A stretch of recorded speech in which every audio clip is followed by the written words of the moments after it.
John Motson, the greatest voice of football. Welcome to Mark and Pete. Here's a thought.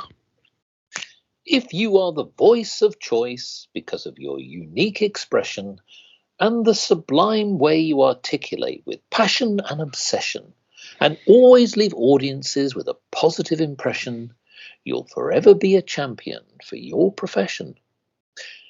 Well, as we have all seen in the news, sadly, that John Motson, the legendary TV football commentator, has recently died. He was known by many as the voice of football. He covered 10 World Cups, 10 European Championships, 29 FA Cup finals, and countless numbers of football matches across the leagues. Now, what's interesting here is, known as Motty by many, was that he was actually seen as a champion for his profession. Many say that he innovated his style of commentary. His words and choices of phrase really enlightened many a match. But here it is the thing, Clergyman Pete, whilst he was definitely a voice of his profession, it also illustrates how somebody like an exponent like John Motson can also be seen in other professions as being a voice of choice. I ask you, who stands out in your mind for other professions in the clergy, for example? Well, of course, the greatest voice that we've had in terms of a clergyman over the past 100 years or so has been Billy Graham. Now, he was a great preacher who had a certain style which articulated the gospel message in a very clear manner. But of course, as with John Motson, with Billy Graham, it wasn't purely the voice; it was everything about it. The style of dress, the use of particular words, phrases, illustrations. You mentioned with John Motson certain phrases summing up matches or particular incidents in the matches very well, and with Billy Graham certain stories and phrases which now seem rather hackneyed simply because they've been copied so much. Indeed, yes. Are stock in, they become a stock in trade for many preachers.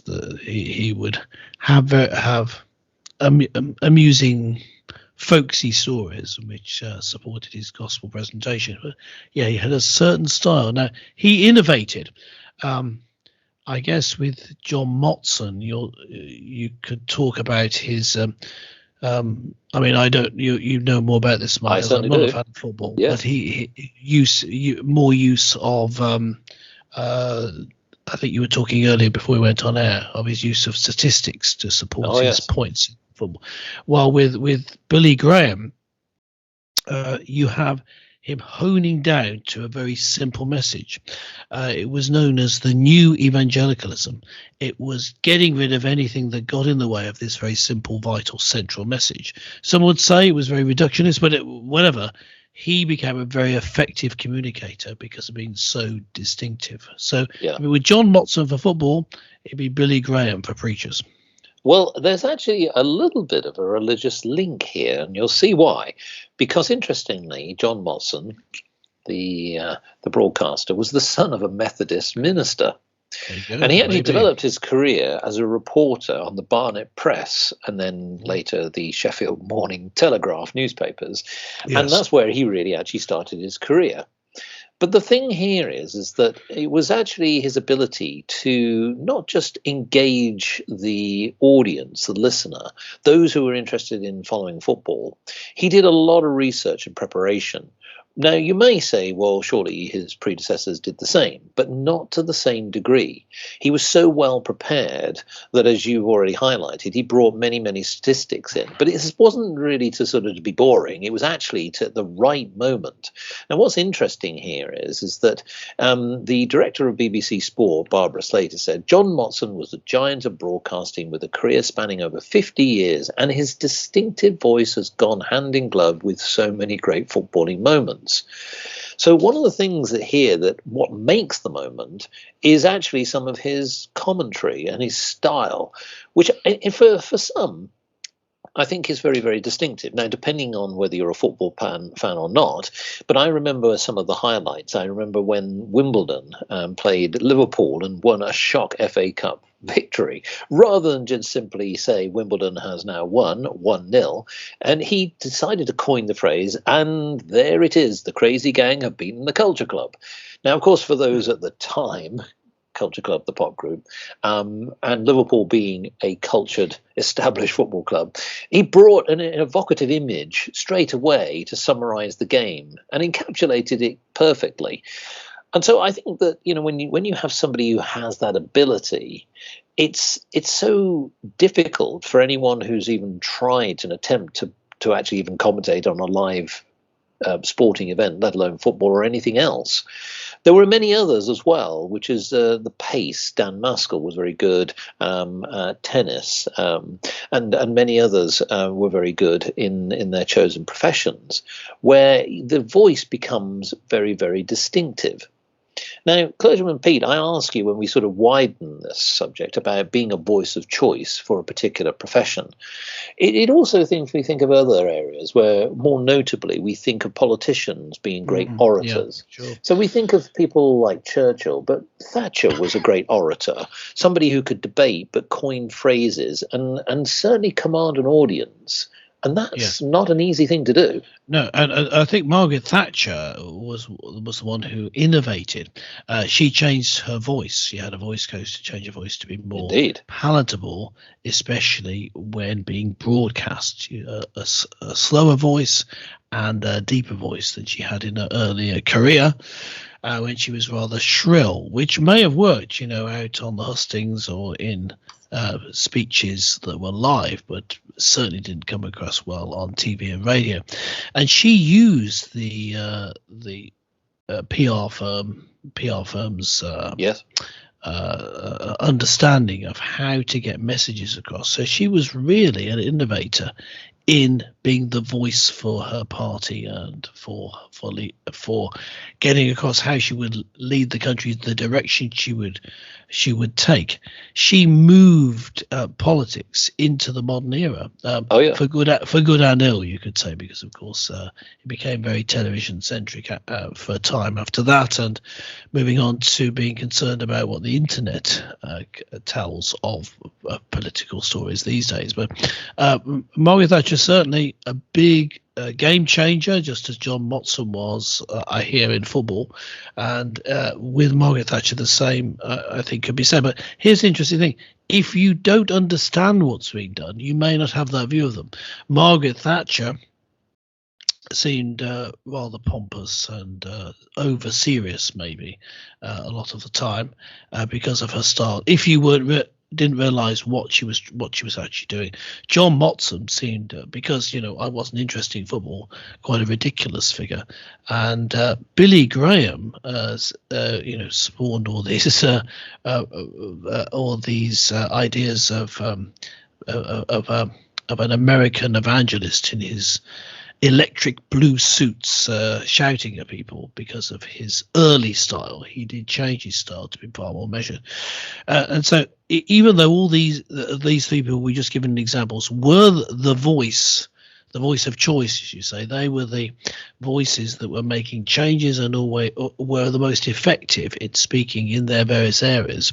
Yes. If you weren't part of that milieu, you would have thought they were faintly ridiculous. And that may be why they were effective. The willingness to be ridiculous, to not care. You don't care what people who are not listening to you think of you.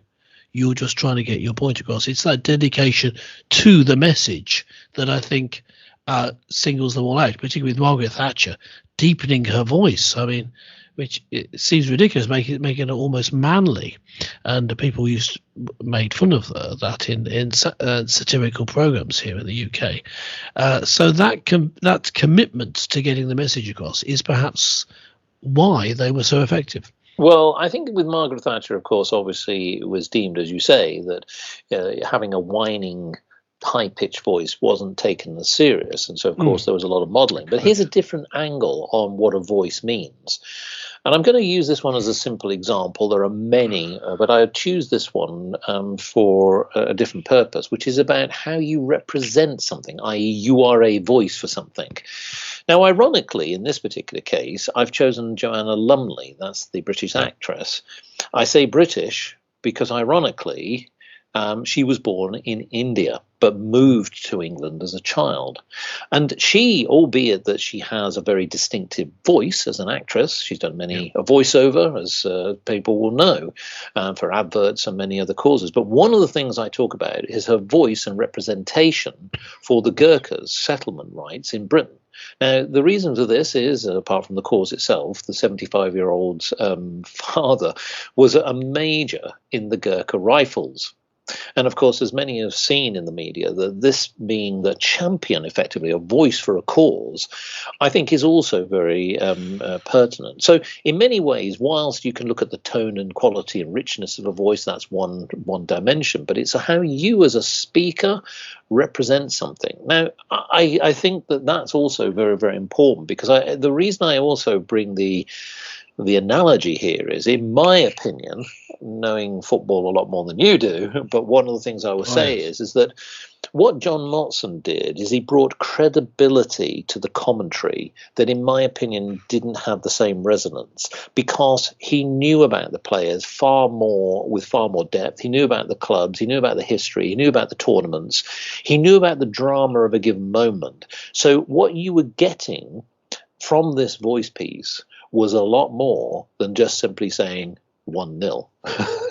Well, yes. I think that it when we're talking about someone being the voice, the greatest voice for a particular profession or movement, it involves the style of voice, how you hear them. Yes. But it's the content, it's the character, it's even the appearance, the distinctive appearance of John Motson wearing his sheepskin coats. Yes, absolutely. All the people we've mentioned have very distinctive appearances as well. And so it's the whole package, shall we say, totally, that makes you the voice, including your character, your integrity, which in each case, I think we can say each of them operate with great integrity, indeed, whether they're alive or not. And so it's people that need to be respected for their character and for their knowledge. They need to sound good. It needs to come across well. They need to have a good turn of speech, and their appearance needs to be distinctive so that they're remembered. And altogether, you get the voice. I think all that together is the voice. Indeed. Well, I mean, I think we should ask our listeners, who do they think is a good voice of choice for a particular cause, and what they like about them? I think it would be good to open it up and get some feedback. Interesting to hear. And who is the greatest voice of choice? Let us know. Leave a comment below this episode. Simply make sure that you're subscribed by going to markandpete.com. And once you check that you're subscribed, you can quite easily just leave a comment on this and every episode. But for Mark and myself, it's bye for now, and catch you next time.